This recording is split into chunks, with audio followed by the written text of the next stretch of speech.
Greetings, my lord. This is the main screen of the game. Here you can see the resources of your domain, the mini-map of the world, and your capital.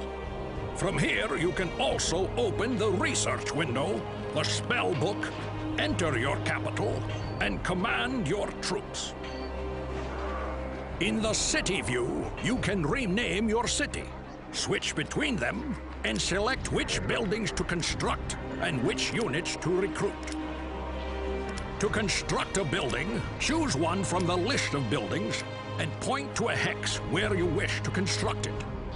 Remember that you may construct buildings only inside your city's boundaries, and that construction is possible only if you have enough resources, sufficient population, and a suitable free hex.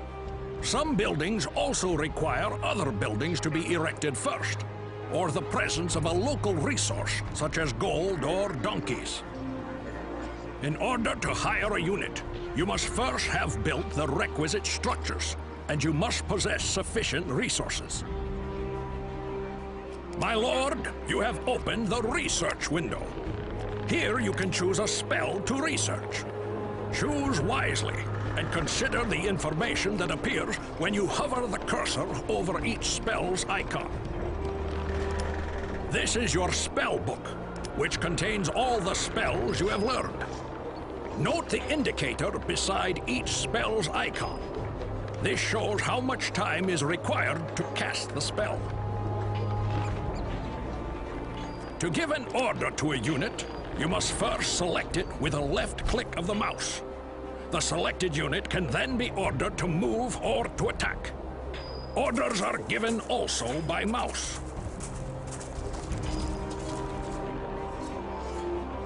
You may finish your turn by pressing the End Turn button at the bottom of the screen, or simply by pressing the Enter key. The number of hexes a unit can travel in a turn depends on the movement type of the unit, its number of movement points, and the terrain type over which it is traveling. Flying units may cross almost any terrain without hindrance. Most land-bound units can cross the seas on ships, provided you have built a harbor in one of your cities. If a unit has spent all of its movement points, it cannot move further or attack that turn. Note that attacking uses up all remaining movement points. In order to attack an enemy, your unit must be within striking distance. When you move your mouse cursor over a potential target, the battle prediction window will display. This allows you to consider the probable outcome of the attack.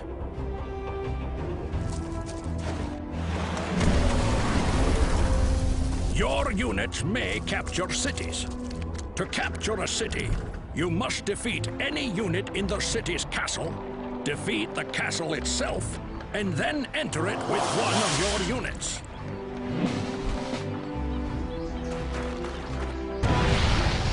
My lord, you have received the first humble request for your assistance.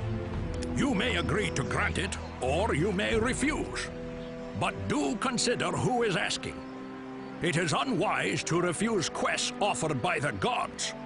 They may become quite angry if you refuse, and even more angry if you fail to complete a task.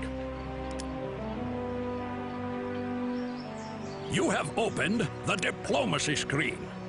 From here, you can enter negotiations with other great mages who you have encountered.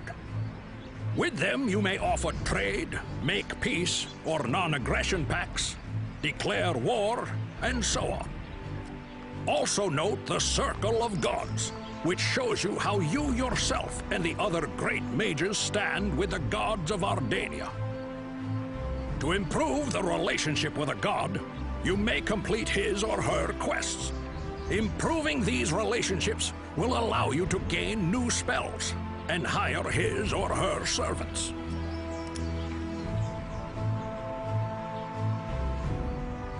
Your units can explore new territories, raise enemy buildings in the lairs of terrifying monsters, and gather loot from lost trade caravans and wrecked trade ships. In their travels, your troops may find portals to other worlds.